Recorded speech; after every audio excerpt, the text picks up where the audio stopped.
Well, it's Friday morning, and today we read Psalm 96. Oh, sing to the Lord a new song. Sing to the Lord, all the earth.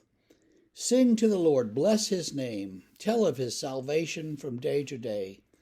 Declare his glory among the nations, his marvelous works among all peoples. For great is the Lord, and greatly to be praised. He is to be feared above all gods.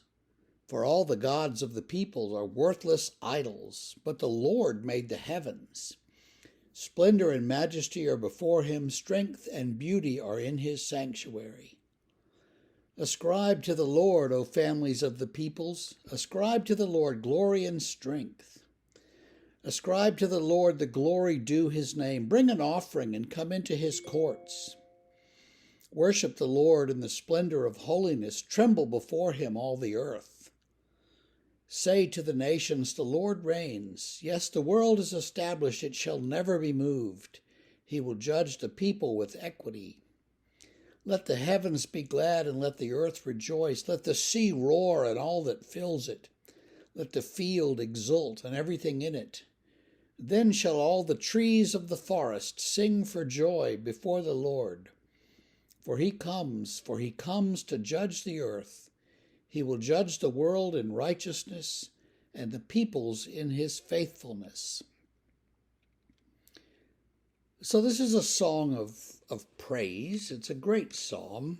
It's been used in lots of liturgies and it's been used in lots of hymns. The line or two that I want us to focus on today is the line that says,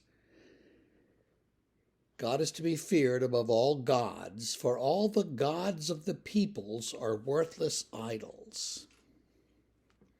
Well, yes, but we enlightened moderns, we don't worship idols. We don't, bow down in the woods before some little stone statue, and chant meaningless phrases in some other language.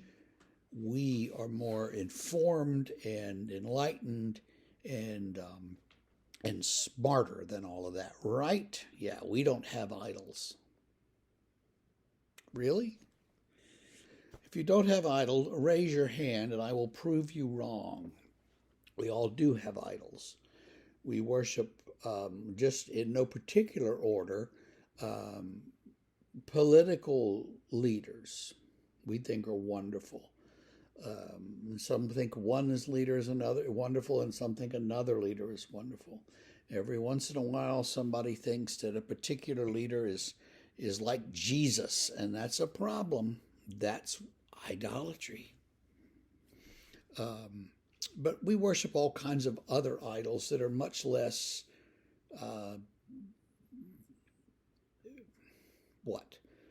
they have much less effect on our lives in an authoritarian way, in a direct, they tell us what we have to do and can't do,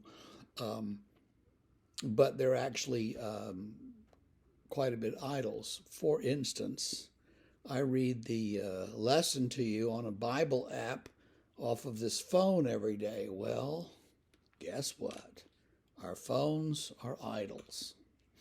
There's a joke that goes around that people worry about the government's going to plant chips in us and begin to track everywhere we go and everything we do and say. Hello, they already have one and they make us pay for it. So there's that. All kinds of technology become idols, and we think it's going to rescue us. We think it's going to save us. We get more and more and more pieces of information, of data. But do we get more and more and more wisdom from that data? Not really, and that's a problem. And the same thing goes for books. By the way, if you think, well, I'm not a technological person, I read books, it's the same dynamic. More and more information, data, and less wisdom. So there's that. For some people, idols are more like shopping. I want to go and buy things. It makes me feel better. Keeps me poorer. Drives the economies. It has all these dynamics that go along with it. and doesn't draw us closer to God. So many things that we get involved in and that we do and that we love are things that distract us away from God. Now, most of the time, they're fairly benign. Books are benign. You know, a phone is useful. It's not a terrible thing. But it's what they do to us in our sort of the living of our daily lives. Do we spend time with God, or do we get up and turn on the television, for instance? Do we, how's our prayer life compared to our digital life? All these kinds of things. And so we have all these gods, and you could spend time and really enumerate a lot of them. But we have all these gods, and all of them, in their own innocent way, distract us from the Lord God and distract us from worshiping Him, distract us from being aware of His presence in our lives, and distract us from the proper relationship before Him that we have in our lives. And in that sense, as benign as they seem to be, they're idols. And the idolatry is anything that takes our gaze away from the Lord God and traps our gaze in something earthly. And there's the problem. It's not what we're doing and looking at, it's that we're looking at it. I don't know how we get out of that except through a great deal of discipline and prayer. But there you go. It's something to think about as we sing this otherwise beautiful Psalm 96. Well, we'll see you tomorrow. Have a great Friday.